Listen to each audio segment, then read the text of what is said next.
আসসালামু আলাইকুম।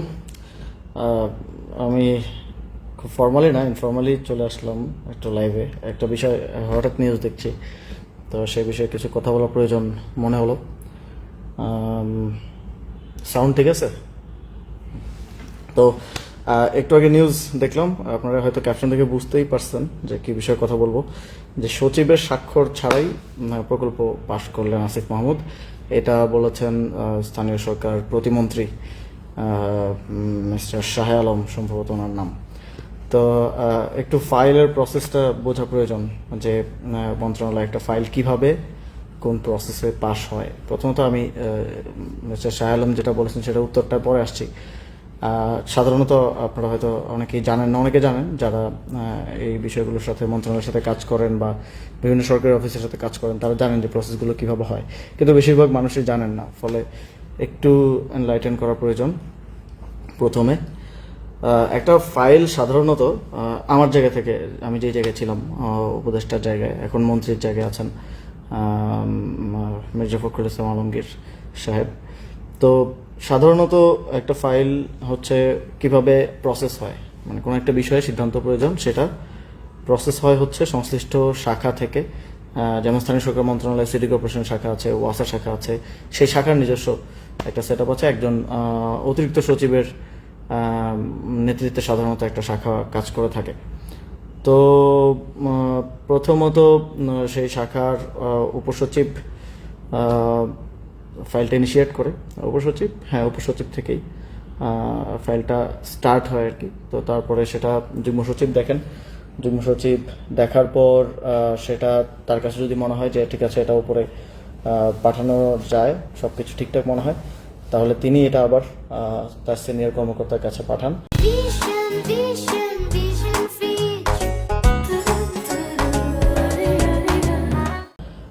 তিনি স্বাক্ষর করে পাঠান, সেটা এডিশনাল সেক্রেটারির কাছে যায়। এডিশনাল সেক্রেটারি সেটা আবার নিজে দেখেন, সেটা পারফেক্ট থাকলে তিনি সেটা আবার সাইন করে সেটা সচিবের কাছে পাঠান। সচিব সেটা স্ক্রুটিনি করে সেটা উপদেষ্টা কিংবা মন্ত্রী যিনি দায়িত্বে আছেন তার কাছে পাঠিয়ে থাকেন। এবং তার স্বাক্ষরের পরে, তার স্বাক্ষরের সাথে সাথে কিন্তু সেটা অনুমোদন হয়ে যায় না, তার স্বাক্ষরের পরেও কাজ থাকে। মন্ত্রী কিংবা উপদেষ্টা স্বাক্ষরের পর তিনি স্বাক্ষর করে মার্ক করে দেন, যে তিনি চাইলে যে কাউকে মার্ক করতে পারেন, তিনি শাখাকেও মার্ক করতে পারেন, তিনি সরাসরি উপসচিবকেও মার্ক করতে পারেন, তিনি চাইলে সচিবকে মার্ক করতে পারেন, অতিরিক্ত সচিব, যুগ্ম সচিব, যে কাউকে মার্ক করতে পারেন।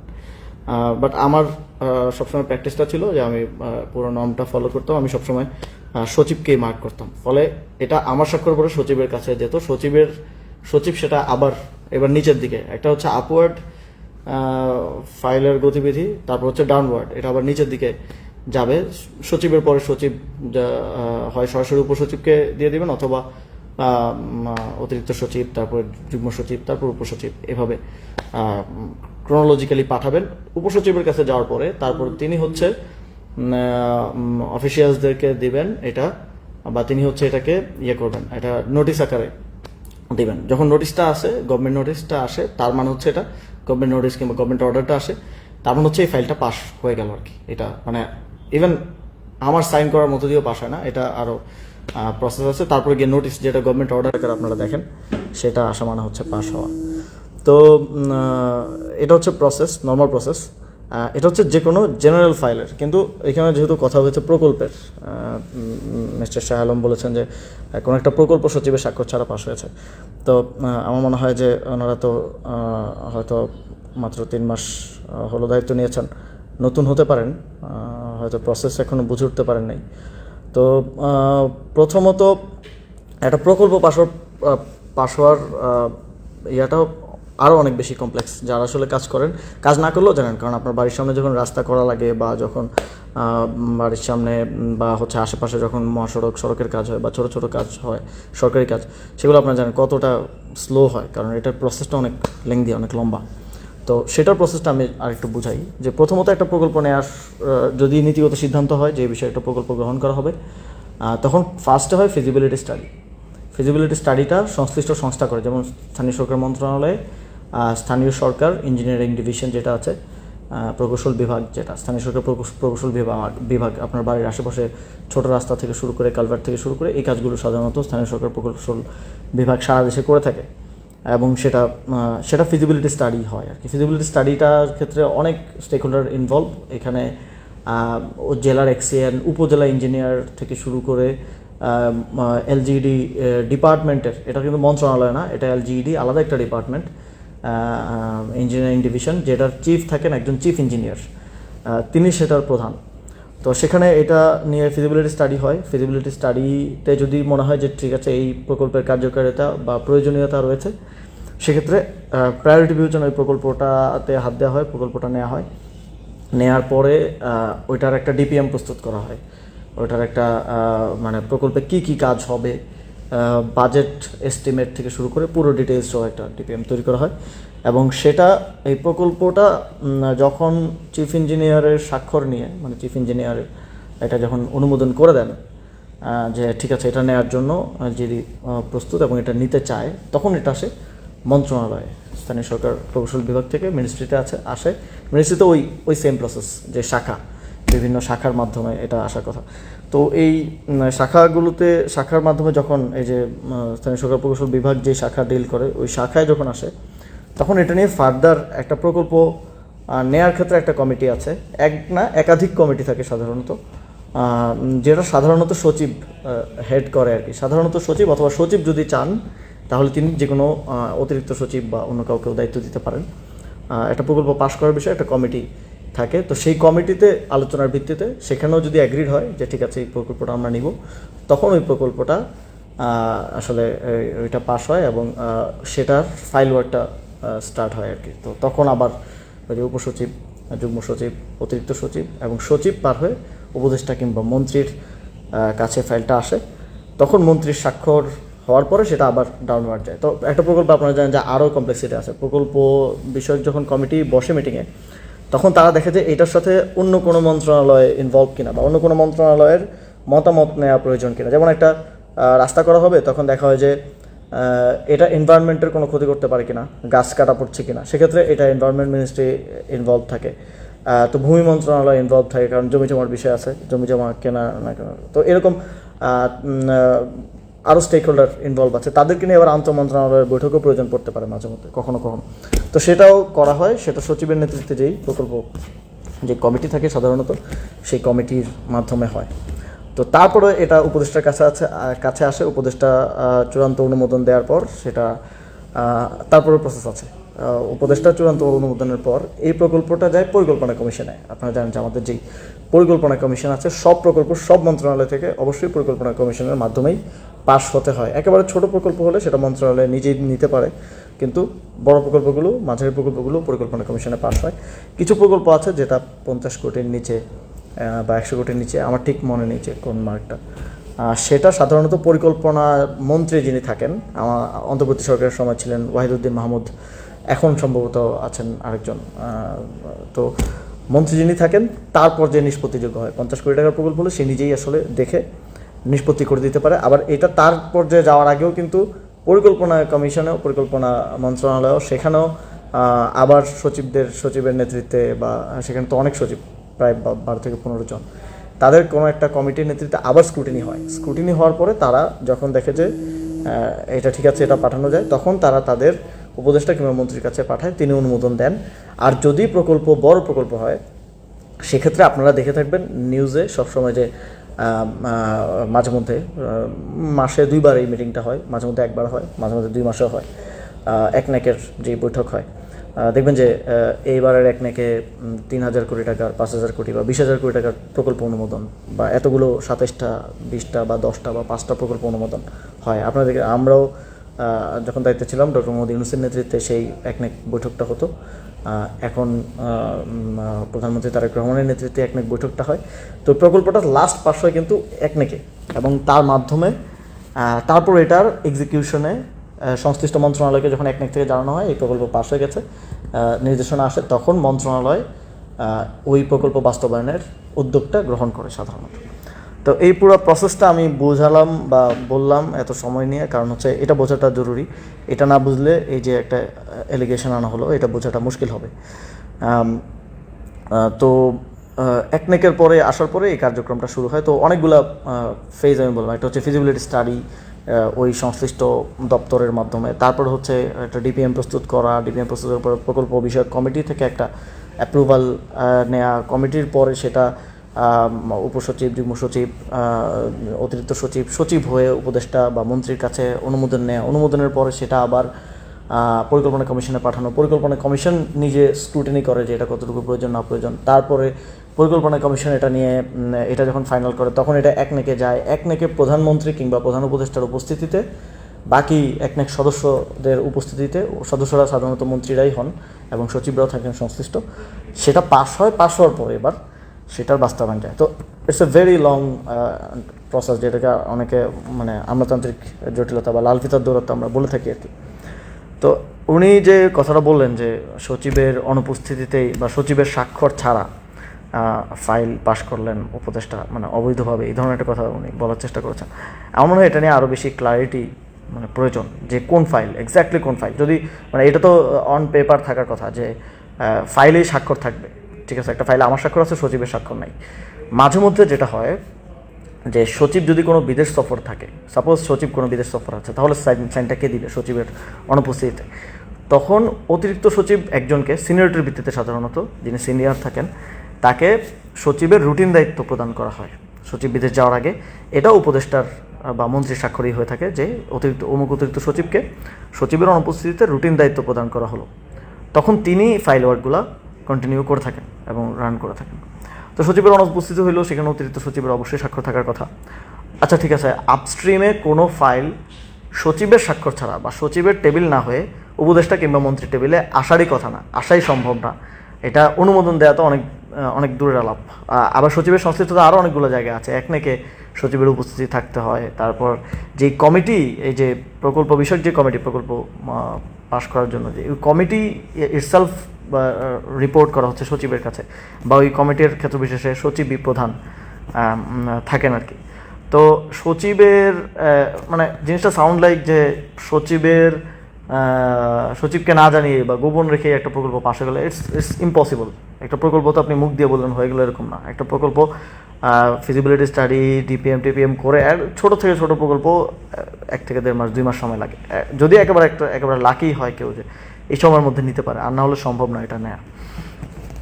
তো সচিবের আমি একটু ক্ল্যারিটি চাইবো মিস্টার শাহ আলমের কাছে, যে তিনি যদি যথেষ্ট সৎসাহস রাখেন, আই বিলিভ যে তিনি ওই ফাইলটা, প্লিজ কাইন্ডলি, যে এই ফাইলটা সচিবের ছাড়া, বিশেষ করে প্রকল্প, মানে যখন উনি প্রকল্প বলেন তখন তো আমি আরও অবাক হই। একটা ফাইল হতে পারে যে সচিব দেশে নাই, অতিরিক্ত সচিবের স্বাক্ষরের পরে আসলো, আমি এবার স্বাক্ষর করলাম, অতিরিক্ত সচিবের মাধ্যমে চলে গেল, হুইচ ইজ অলসো লিগাল।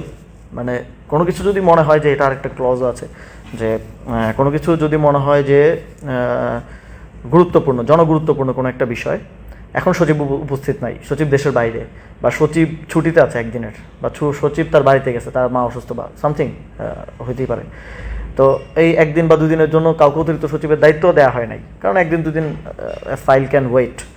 তো যদি এরকম হয় তাহলে কি? তাহলে উপদেষ্টা ডিরেক্টলি যুগ্ম সচিব কিংবা অতিরিক্ত সচিব যিনি আছেন তার স্বাক্ষরের পরে উপদেষ্টা কিংবা মন্ত্রী স্বাক্ষর দিয়ে ফাইলটা রান করতে পারেন। এটা লিগেল, এটা ইলিগেল কিছু না, এটা টোটালি লিগেল। হ্যাঁ, এটা আমার মনে হয় শাহ আলম ভাই যদি এটা জানতেন তাহলে হয়তো উনি মানে আই থিঙ্ক ওনার আর একটু আমলাদেরকে ডেকে আর একটু বোঝা দরকার যে আসলে হাউ থিংস ওয়ার্ক। তো যদি সচিবের অগোচরেও কেউ, মানে অগোচরে বলতে তার অনুপস্থিতিতেও মন্ত্রী কিংবা উপদেষ্টা যে চূড়ান্ত দেয়, যে এই যে আমি আপনাদেরকে পুরোটা একটা স্ট্রিম বললাম যে উপসচিব, যুগ্ম সচিব, অতিরিক্ত সচিব, সচিব, মন্ত্রী, এর মধ্যে সাপোজ যে কেউ নাই, সে সাপোজ যুগ্ম সচিব নাই, তাহলে উপসচিব থেকে ডিরেক্ট অতিরিক্ত সচিবের কাছে আসতে কোনো বাধা নাই। সাপোজ সচিব নাই, তাহলে জনগুরুত্বপূর্ণ ইস্যু আজকের মধ্যে সলভ করতে হবে, অফিস আওয়ারের মধ্যে সাইন দিতে হবে, সচিব ইজ নট অ্যাভেলেবেল, তাহলে অতিরিক্ত সচিবেরটাও মন্ত্রী নিজে, কারণ এখানে ফাইনাল অথরিটি হচ্ছে মন্ত্রী, ফাইনাল চূড়ান্ত জিনিসটা বাকি হচ্ছে পার্ট অফ দ্য প্রসেস মন্ত্রী বা উপদেষ্টা, তো তিনি কিন্তু দিতে পারেন, এটা লিগেল, এটা ইলিগেল না, এটা অবৈধ না। তো সেরকম যদি হয়েও থাকে তাহলে সেটা দেখতে হবে। কিন্তু এটা জিনিসটা সাউন্ড লাইক এমনভাবে সাউন্ড করছে ওনার বক্তব্যটা বা শিরোনামগুলা, যে সচিবকে গোপনে রেখে বা অগোচরে রেখে। তো আমিও আবার এই নিউজটা দেখার পর আমি যোগাযোগ করলাম যিনি সচিব ছিলেন আমি যখন দায়িত্বে থাকাকালীন, তিনি এখন ওএসডি অবস্থায় আছেন। তাও ওএসডি হয়েছেন আমি যতটুকু জানতে পেরেছি যে এই প্রতিমন্ত্রী এবং মন্ত্রীর মারামারিতে, যে কার অর্ডার শুনবে। আমি আপনারা হয়তো শুনবেন আমার অনেক বক্তব্য আমি বলি যে এখন অ্যাডমিনিস্ট্রেশন বুঝতেছে না যে কার অর্ডার শুনবে। তো এই দুইজনের মারামারিতে, দুইজনের অন্তর্কোন্দলের কারণে বেচারা সচিবকে ওএসডি করা হয়েছে। যাই হোক, উনি বিএনপিপন্থী লোকই ছিলেন আমার জানা মতে। তো তার সাথে আমি কথা বললাম যে আসলে এরকম কোনো ফাইল কিছু হওয়ার কি সুযোগ আছে কিনা। তো তিনি বললেন এরকম কোনো ফাইল কিছু হওয়ার সুযোগ নেই, যদিও এটা লিগ্যাল, এটা করা যাবে, কিন্তু এরকম কোনো কিছু আমাদের সময় আমাদের হয় নাই। আমরা এটাকে ওয়েট করাইছি, প্রয়োজন আমরা একটু সময় নিছি, অথবা মাঝে মধ্যে এটাকে এখানে কিছু লুপ হোল থাকে। লুপ হোল লাইক যে আপনি সাইন দিয়ে দিলেন, পরে এটাকে কারেক্ট করার জন্য সচিব পরের দিন ব্যাক করলো, কিন্তু সে ব্যাক ডেটে সাইন করলো। সাপোজ আজকে সচিব নাই, বাট সচিবকে আমরা অন লুপ রাখতে চাই, তাহলে কি করা যায়? এটা আমি সাইন করে দিলাম, সচিব পরের দিন ব্যাক ডেটে সাইন দিল। তো এই প্র্যাকটিসটা লিগেল কি লিগেল আমি শিওর না, কিন্তু এই প্র্যাকটিসটা আছে। এটা অ্যাডমিনিস্ট্রেশনের মধ্যে বিভিন্ন পর্যায়ে এই প্র্যাকটিসটা আছে। অনেক সময় আমি নিজেও দেখেছি যে মাঝখানে কোনো একটা পরত নাই, ইভেন প্রধান উপদেষ্টা বা প্রধানমন্ত্রী তার দ্রুত ডিসিশন প্রয়োজন, তাহলে এটা। এবং অনেক ক্ষেত্রে হয় কি, স্বাক্ষর ছাড়াই সবার সম্মতি নিয়ে, সবার কনসার্ন নিয়ে, যে সবার কনসার্ন আছে, মোবাইল ফোনে তো অ্যাক্সেস যোগাযোগ করাই যায়, সম্মতি নিয়ে ফাইল রান করে দেওয়া হয় যে কাজটা হয়ে যাক, অর্ডার গভর্নমেন্ট অর্ডার ইস্যু করে দেওয়া হয়, স্বাক্ষরটা পরে নেওয়া হয়, পরে ব্যাকডেটে নিয়ে এটা কারেক্ট করে দেওয়া হয়। তো আমি আসলে ক্লিয়ার না। আমি আহ্বান জানাবো যে মিস্টার শাহ আলম, আপনি প্লিজ দয়া করে এক্স্যাক্ট কোন ফাইল এটা ক্লিয়ার করেন। এটা ধোঁয়াশা রাখার বা এটা রাখার কিছু নাই। I am willing to answer. If you have any doubt about any files, you can call me. I'm available. I will go to your office, Sangye Sorkar Montranaলয়, and if you want এটা পাবলিকও করা যায়, if you want মিডিয়ার সাথে রেখে, ঠিক আছে, I'm okay.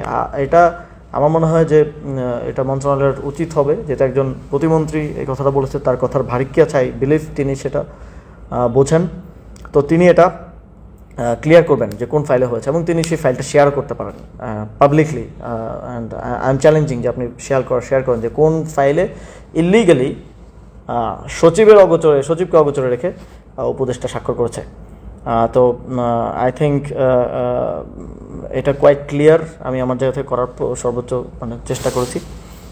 And আমি দাবি জানাবো যে এই অ্যাম্বিগুইটি যখন কেউ রাখে, তখন আসলে বোঝা যায় যে তার মধ্যেই কোনো না কোনো একটা সমস্যা আছে। কোনো অ্যাম্বিগুইটি না রেখে ইউ মাস্ট ক্লারিফাই যে কোথায় হয়েছে। বাংলাদেশের মানুষের জানার অধিকার আছে। যদি আসিফ মাহমুদ কোনো ফাইলে অনিয়ম করে থাকে, তাহলে সেটা অবশ্যই বাংলাদেশের মানুষের জানা উচিত। তাহলে সেই ফাইলটা প্লিজ আমাদের সামনে উত্থাপন করেন, বাংলাদেশের মানুষের সামনে উত্থাপন করেন, এটা শো করেন। এবং যেটা উনি বলছেন যে প্রকল্প, যারা ভাই সরকারের সাথে বিভিন্ন প্রসেসে কাজ করেছেন বা কাজ করেন বা সংশ্লিষ্ট থাকেন, স্টেক হোল্ডার আছেন, তারা খুব ভালোভাবে জানেন যে এই ফিল্টার কোথা থেকে লাগলো আচ্ছা, তারা খুব ভালোভাবে জানেন যে এটা একেবারেই ইম্পসিবল। কোনো প্রকল্প পাশ করাই সম্ভব না সচিবের অগোচরে রেখে। কারণ সচিবের একটা প্রকল্পের সাথে তার এঙ্গেজমেন্ট অনেক বেশি উপদেষ্টা কিংবা মন্ত্রীর থেকে, অনেক বেশি। তার প্রতিটা পরতে এটার সাথে কানেক্টেড থাকা লাগে। একেবারে মন্ত্রীর কাছে আসা থেকে পরবর্তীতে পাশ এবং বাস্তবায়নের দায়িত্বটাও তার থাকে। ওভারলুক করা কোনো কিছু যদি ইভেন মন্ত্রী, প্রতিমন্ত্রী বা উপদেষ্টার চক্ষুগোচর নাও হয়, স্বাভাবিক, মন্ত্রী তো সাধারণত পলিটিক্যাল পার্সনরা হয়, তাদের পলিটিক্যাল কাজ থেকে বিভিন্ন কিছু, বাট সচিবের সব কিছু অবগত থাকা লাগে, সব কিছু তার কনসার্নে থাকা প্রয়োজন।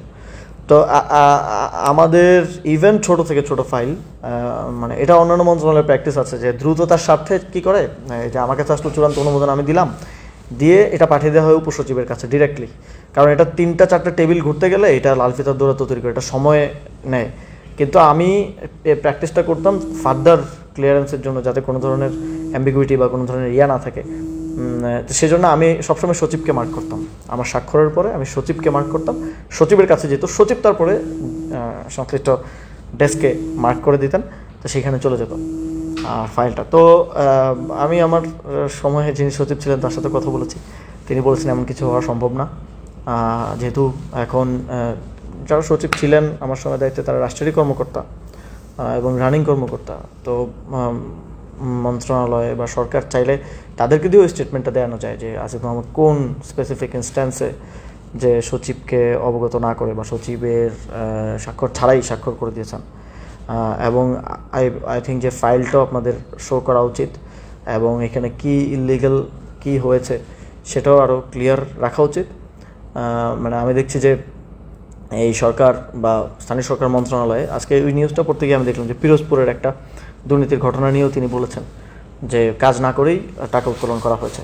তা আপনাদের মনে থাকার কথা বা আপনারা সার্চ করলেই পাবেন, এই সংক্রান্ত একটা প্রেস ব্রিফিং আমি করেছিলাম যে পিরোজপুরের যেই ঘটনা যেই দুর্নীতিটা হয়েছিল সেটা আমরা মন্ত্রণালয়ের পক্ষ থেকে একটা তদন্ত কমিটির মাধ্যমে তদন্ত করে বের করেছিলাম এবং টাকার পরিমাণ সহ আমরা দুদককে জানিয়েছিলাম যে আপনারা এটার বিরুদ্ধে ব্যবস্থা নেন এবং ফার্দার আপনারা ইনভেস্টিগেশন করেন। মন্ত্রণালয়ের ইনভেস্টিগেশনের পরে সেটা প্রেস ব্রিফিং করে আমরা জানিয়েছিলাম। তো একই প্রকল্পের কথা উনি একই প্রকল্পের কথাই কিন্তু বলছেন, আলাদা কিছু বলছেন না। তো ওই সরকারের পূর্ববর্তী সরকারের সময়ে কি কি অনিয়ম হয়েছে, কী কী দুর্নীতি হয়েছে, অবশ্যই মন্ত্রণালয় যদি চায় সেটা তারা স্ক্রুটিনি করতে পারে, তারা এটা তদন্ত করতে পারে। আমি আমার সময় আমি নিজেও করেছিলাম এবং আমরা যেটা বের করেছিলাম পিরোজপুরের ঘটনাটা সেটাই ওনারা এখন সেল করছেন এবং একটু পলিটিক্যাল রং দেওয়ার জন্য হয়তো আমার নামটা এখানে মানে এঙ্গেজ করেছেন, বলেছেন যে আসিফ মাহমুদ সচিবের স্বাক্ষর ছাড়া। তা আমি এটা ক্লিয়ারিটি চাই মন্ত্রণালয়ের পক্ষ থেকে। আই থিঙ্ক মন্ত্রণালয় এই বিষয়ে অ্যাকাউন্টেবল বলতে আমার যদি কোনো অপরাধ থাকে আমাকে অ্যাকাউন্টেবল করবে। তারা এটা বাংলাদেশের মানুষের কাছে খুব ক্লিয়ারলি দেখাবে যে কোন ফাইলে এই অনিয়মটা মানে হয়েছে।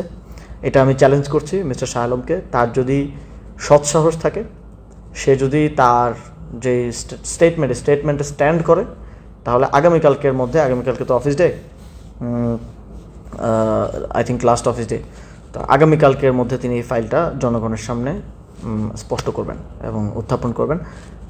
I am challenging him and as well also I want to challenge mister Mirza Fakhrul Islam Alamgir, যেহেতু উনি মন্ত্রণালয়ের মন্ত্রী হচ্ছে সর্বোচ্চ দায়িত্বে যিনি থাকেন। তো আই বিলিভ যে তিনি এই বিষয়টা দায়িত্ব নেবেন এবং তিনি এটা পাবলিক করবেন। আর যদি তারা সেটা না করে তাহলে আমি মনে করবো যে আমাকে এটা ব্যক্তিগতভাবে হেয় প্রতিপন্ন করার জন্য, আক্রমণ করার জন্য তারা এটা করেছে। আর যদি তাদের মধ্যে সেই সৎসাহসটা থাকে, তারা যদি সত্য বলে থাকে, তাহলে তারা এটা আসলে ক্লিয়ার করবেন, এই ফাইলটা দেখাবেন। এবং আমি এটা নিয়ে ফার্দার প্রয়োজনে ফাইলটা নিয়ে আসেন, আমরা বসি, প্রয়োজনে কোনো থার্ড পার্টি টিভি চ্যানেলকে বলেন, আমরা ওই ফাইলটা নিয়ে টকশোতে বসি। প্রয়োজনে যারা অ্যাডমিনিস্ট্রেশন ব্যুরোক্রেসি থেকে এক্সপার্ট আছেন, কোনো এক্স ব্যুরোক্রেট, এক্স সচিব বা প্রেজেন্ট বা ওই সময় যিনি সচিব ছিলেন, যাকে বলা হচ্ছে যে যাকে অগোচরে রেখে করা হচ্ছে, তাকে নিয়ে আসেন। বা কোনো এক্সপার্ট, অ্যাডমিনিস্ট্রেশনের ব্যুরোক্রেসির এক্সপার্ট যারা এই ফাইল ওয়ার্কগুলো ভালো বুঝছেন, তাদেরকে নিয়ে আসেন। কোথায় ইলিগাল কী হয়েছে, I am challenging and let's face it. তো থ্যাংক ইউ আমার সাথে থাকার জন্য এবং দেখার জন্য। আমি আশা করি যে সরকার এটা ক্লিয়ার করার একটা সদিচ্ছা তারা রাখবে, যদি এটা কোনো ধরনের ব্যক্তি আক্রমণ না হয়ে থাকে। থ্যাংক ইউ, আসসালামু আলাইকুম।